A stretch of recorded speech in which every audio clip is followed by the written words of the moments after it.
Mami, ano yung ginagawa nyo? Naghihiwa ng ampalaya, siyempre. Ay, masarap yung ampalaya. Oo. Ang Siyempre. masustansya, di ba? Oo, at saka bagong pitas ito, walang spray nito kasi halaman dyan sa likod natin. O masarap ito. Ano bang meron dyan sa ampalaya? Ang ampalaya, kasi natatandaan ko yung istorya ng tatay ko nung buhay pa siya. Sabi niya, ang ampalaya is full of vitamin.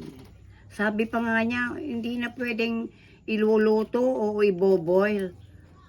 Hamasin mo lang siya ng asin.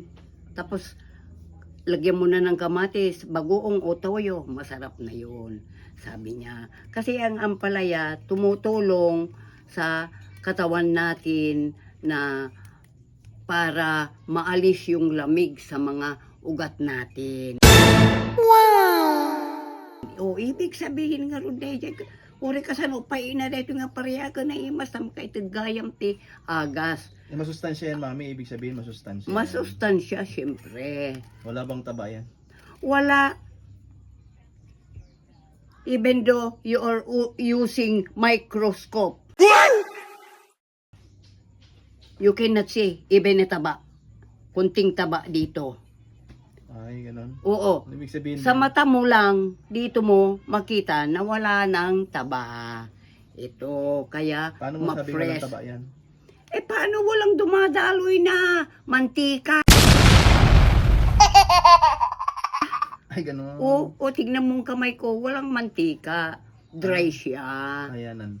Mm. Kumbaga sa English, non-fat. Non-fat.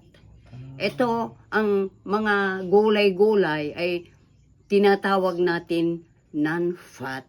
Dahil walang, Kasi walang mantika. walang nakikitang mantika. Walang nakikitang mantika. Kaya hindi nakakatakot mag-ulam. Ano ba yung may mga mantika? Ang may mga mantika, yung mga karni ng baboy. Paano Karni yan ng... sabing may taba, may mantika ang baboy?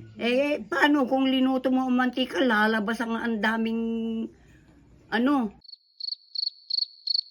mantika, yung karni ng baboy. Yun. Kaya huwag tayo masyadong kakain ng mga karne-karne. Kasi nagpapataas ng dugo ito. Oh my God! Wow! Lalo na kung hindi ka trabahador. Nagpapatas ng dugo ang Taba. ang taba. Yang kulay. Nagbibigay taba sa katawan natin. Ang gulay. Hindi yung karni ng baboy, yung mamantikain. Ayan, hindi. Iwasan natin ang mga So, ibig karni sabihin, pampapayat pala yan. ng ampalaya. Oo. Okay, it's me. Ito na to, kumakain ng ampalaya. Oo, kaya. No, tingnan mo, beauty pa rin ako, no? Galing. Sa udag iti daduma, kano ti nalaing agsida ti pariya, kumkumba, kunada, tanapai, kano?